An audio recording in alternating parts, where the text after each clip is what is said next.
How does it feel to be in love? How does it affect your thinking? Most of us know the answers to these questions. We've been in love, we know what it's like. And if you haven't, pop music will tell you everything. But what if you tried to clearly and calmly list all the typical psychological symptoms of being in love? Those symptoms are pretty much the same for everyone.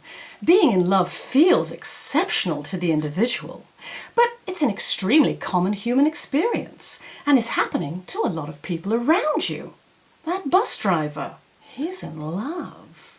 That waitress, she's in love. But what do we mean by in love? A married couple who've been together for 30 years, are they still in love, or do they just love each other? And what's the difference? Our language is quite vague on this. In the 1970s, a psychology professor set out to clear all this up.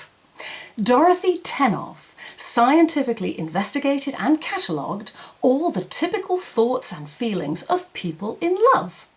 She also came up with two new terms to distinguish the intense, mentally unstable state of being in love from the calmer, more sustainable state of long-term love and companionship.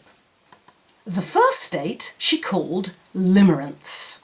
The second state she called, rather clunkily if you ask me, an affectional bond. Two useful categories of romantic love. Two stages, two phases, each with its own typical psychological features. Let's focus on the first one, limerence. Oh, it's an exciting and delicious thing. Limerence can be defined as the intense, often ecstatic and sometimes agonizing state in which you are consumed by longing for a particular person. That person seems to embody all delight and happiness to you. You cannot stop thinking about them. Nothing is more important or vivid to you than they are. You keep replaying memories of them. You imagine future scenarios with them. You certainly want to have sex with them, but more than anything, you want them to be in love with you like you're in love with them, and to stay with you. Jealousy and a desire for sexual exclusivity are typical features of limerence. Limerence alters your perception. The person you love is uniquely beautiful. Everything they do is special and magical, and you are remarkably able to ignore their faults. Limerence makes you obsessive, impulsive, emotional, inspired, reckless, unstable, and willing to make all sorts of sacrifices. All this sound familiar? You're not alone.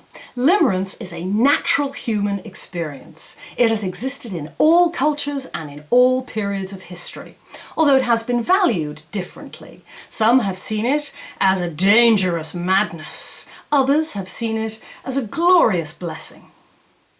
Limerence is a state in which the brain can actually be observed to be working differently. It's a kind of cognitive disorder, if you will, but a beautiful one. I'll look at the neuroscience of being in love in another video. A final thing to say is that limerence cannot last. Typically, it consumes your life and mind for a few months to a couple of years, and then, if the relationship carries on, it naturally settles into an affectional bond. You want to know more? You'll have to read my book.